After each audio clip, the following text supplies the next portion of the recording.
Hi hello నమస్తే welcome to Anantha TV. నేను మీ Prasanna.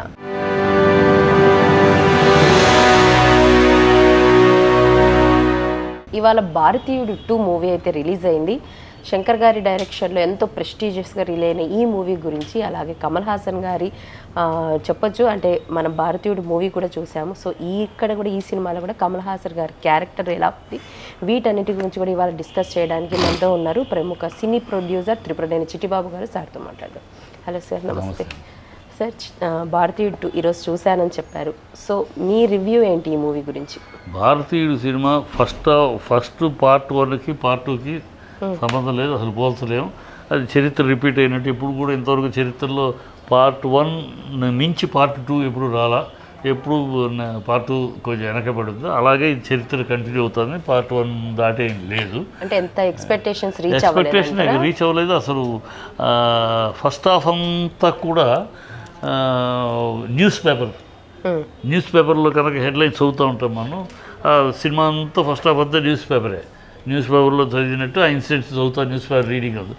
Second half వచ్చేటప్పటికి క్రైమ్ యాక్షన్ మూవీ లాగా తయారైంది. ఒక ఎపిసోడ్ సూపర్ ఎపిసోడ్. సిద్ధార్థ్ తల్లి చచ్చిపోయి ఆ ఎపిసోడ్ మాత్రం సూపర్, బాగా గుండెకాయలు ఇచ్చారు, బాగా తీశారు. అది మళ్ళీ బ్రాండ్ ఆఫ్ మిగతా అంతా దెన్ కాదు సార్. అంటే మనము భారతీయుడు అంటే శంకర్ గారు అండ్ కమల్ హాసన్ గారు వీళ్ళే బ్రాండ్ మనకి కనిపించేది. సో ఇందులో ఈ భారతీయుడు 2కి శంకర్ గారి డైరెక్షన్ ఎలా ఉంది అండ్ కమల్ హాసన్ గారి విజువలైజేషన్ ఎలా ఉంది? రెండు బ్రాండ్లు కనపడలేదు. రెండు బ్రాండ్లు కనపడలే. ఏదో అంటే మన ఎక్స్పెక్టేషన్ వల్ల దాన్ని బట్టి ఉండే ఎక్స్పెక్టేషన్ వల్ల దాంట్లో ఒక ఎమోషన్ స్టార్ట్ టు ఫినిష్, ఒక నేషనల్ స్పిరిట్ అక్కడ నుంచి అట్లా చివరి దాకా ఒక ఎమోషన్ క్యారీ అయ్యింది. ఆ ఎమోషన్ మన అలా ఆడియన్స్ని కట్టిపడేసి తీసుకెళ్ళింది. ఇక్కడ దీంట్లో ఆ క్యారీ ఆఫ్ ఎమోషన్ లేదు. బిట్లు అలా అదిగా న్యూస్ పేపర్ రీడింగ్ లాగా ఉంది. అంటే మనం ఆయన ఏ స్కీమ్లో తీశాడు, ఆయన్ని విమర్శించేంత కాదనుకో. Is a proved master, melodrama master, proved కనుక అతను మనం విమర్శించటం కాదు. యాజ్ అన్ ఆడియన్స్గా మనకి వెళితే ఏదో లోపం, బాగాలేదు అంటానికి లేదు, బాగుంది. కానీ ఏదో ఫుల్ మంచి విందు భోజనం తిందామని వెళ్ళాక కొంచెం తిరిగి వచ్చామనుకో, ఇంకా బ్యాలెన్స్ ఇంకా ఏదో తినాలి కానీ తినలేకపోతున్నాం, తినడానికి అక్కడ ఏం లేదు అన్నట్టు. విందు భోజనానికి వెళ్తే అక్కడ ఏమో అని అయిపోయినాయి అనుకో. అయిపోతే ఉన్నది తింటాం, ఇంకా ఏదో చాలలేదు అంటారు. అలాగే ఏదో వెళ్ళాం, ఏదో చాలలేదు. తన క్యారెక్టర్ కూడా, కమల్ హాసన్ క్యారెక్టర్ కూడా దాంట్లో ఉన్న పవర్, దాంట్లో ఉన్న స్ట్రెంగ్త్ ఇక్కడ కనపడలా. చివరిలో మెసేజ్ ఏమి ఇచ్చారో కూడా కన్ఫ్యూషన్ కాదు. మెసేజ్ ఈ ఇండియన్ యొక్క మాటని విని కుర్రాళ్ళు ఇంట్లో మారితే కదా దేశం అనే స్లోగన్ మీద పిల్లల్ని రెచ్చగొడితే పిల్లలు వాళ్ళ ఇళ్ళలో జరిగే తప్పుల్ని వాళ్ళే వీడియో తీసి కంప్లైంట్ ఇవ్వటం. సో ఒక నాన్నని ఒక కొడుకు, ఒక తల్లిని కూతురు ఇట్లా వాళ్ళు చేయటం, వాళ్ళందరూ అరెస్ట్ అవ్వటం. దాంతో ఈ సమాజం అంతా వాళ్ళని వ్యతిరేకిస్తుంది. సమాజం ఏం మనుషులరా మీరు, ఎంతైతే మాత్రం నాన్నని జైల్లో పెట్టడానికి నువ్వే ఇస్తావా, అమ్మని అరెస్ట్ చేయడానికి నువ్వే కారకులవుతావు, చేయలేని అందరినీ తిడతా ఉంటారు. ఈ తిడతంలో వీళ్ళు పిల్లలు ఫ్రస్ట్రేట్ అయిపోయి, అసలు నువ్వే కదా, నీ వల్లే మేము ఇలాగ తయారయ్యాం, మేము మంచి కోసం వెళ్తే వాళ్ళు మమ్మల్ని నువ్వు వద్దు, గెట్అవుట్, ఇండియన్ గో బ్యాక్ అని మొదలెడతారు. ప్రజలందరూ ఇతర తరతానికి తరుపు కొట్టుకొని వస్తారు. ఈయన ఎస్కేప్ అయ్యి వెళ్ళిపోతాడు. ఫైనల్గా ఎస్కేప్ అయ్యి ఏదో ట్రాక్టర్ దొరుకుద్ది. తను కరళి దీన్ని తనే వైద్యం చేయాల్సి వస్తుంది. దాన్ని అయితే నన్ను వదిలేస్తే నేను చేస్తానంటాడు, వెళ్ళిపోతాడు. మళ్ళీ ఐ విల్ కమ్ బ్యాక్ అన్నాడు.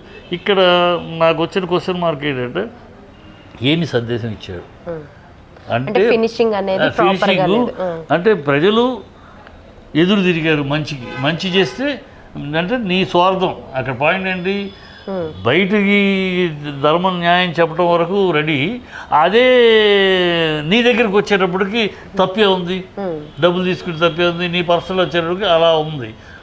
ఆ పాయింట్ వచ్చింది అక్కడ. మరి దాన్ని సమర్థిస్తుమా అది, అందుకని ప్రజలు వెళ్ళకూడదా, ప్రజలు ఎవరు దాంట్లోనేమో ఫైట్ ఫర్, ఇక్కడ ఫైట్ లేదు, మధ్యస్థంగా వదిలేశారు. అక్కడ నాకేదో ఏదో కడుపు నిండని విషయం అదే అంటాను. అది పెయింటింగ్ ఉంది, అస్తవ్యస్తంగా ఉంది అది. మరి ఎందుకు ఆయన తీసాడు, ఏం చెప్పాలనుకుని చెప్పలేకపోయాడు. అందులో చాలా 4 ఏళ్ళు ఆగిన సినిమా. ఎప్పటి నుంచో చచ్చిపోయిన వివేక్ ఉన్నాడు, చచ్చిపోయిన ఇంకో డైరెక్టరు ఉన్నాడు, వాళ్ళిద్దరు చనిపోయారు పాపం. చనిపోయిన వాళ్ళు కూడా ఇంకా వాళ్ళతో చాలా షూటింగ్ ఎక్కడెక్కడ మార్పులు ఏం జరిపినాయి, ఎన్నెన్ని కష్టాలు కన్నీళ్ళు.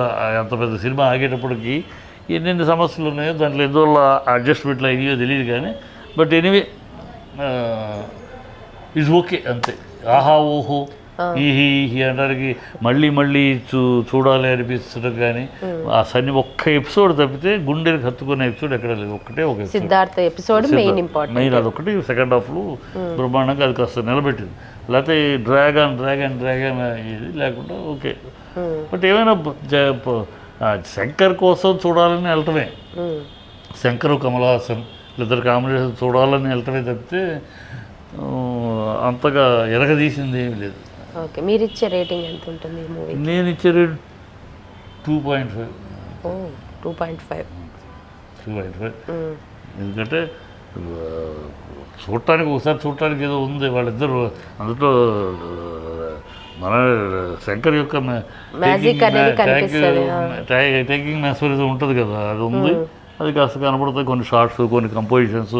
Only Shankar can compose like that. అవి కొంచెం చూడటానికి కనువిందుగా ఉంటాయి. కమల్ హాసన్ ఆ ఫస్ట్ ఓపెనింగ్ గెటప్ బదిరిపోయింది అసలు.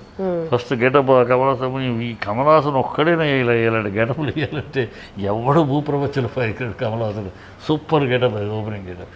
అట్లా కొన్ని చూడటానికి ఇంప్రెసివ్గా ఉన్నాయి వాళ్ళగా. ఎంతైనా మన డైరెక్టర్ అమాత్రం చూపించదు. కథలో ఎక్కడో ఆయన కాంప్రమైజ్ అవ్వటమో లేదా అనుకున్నది చేయలేకపోవటమో సంథింగ్, అది మనం చెప్పలేదు. 4 ఏళ్ళు అయినాక ఎన్నో కారణాలు ఉంటాయి.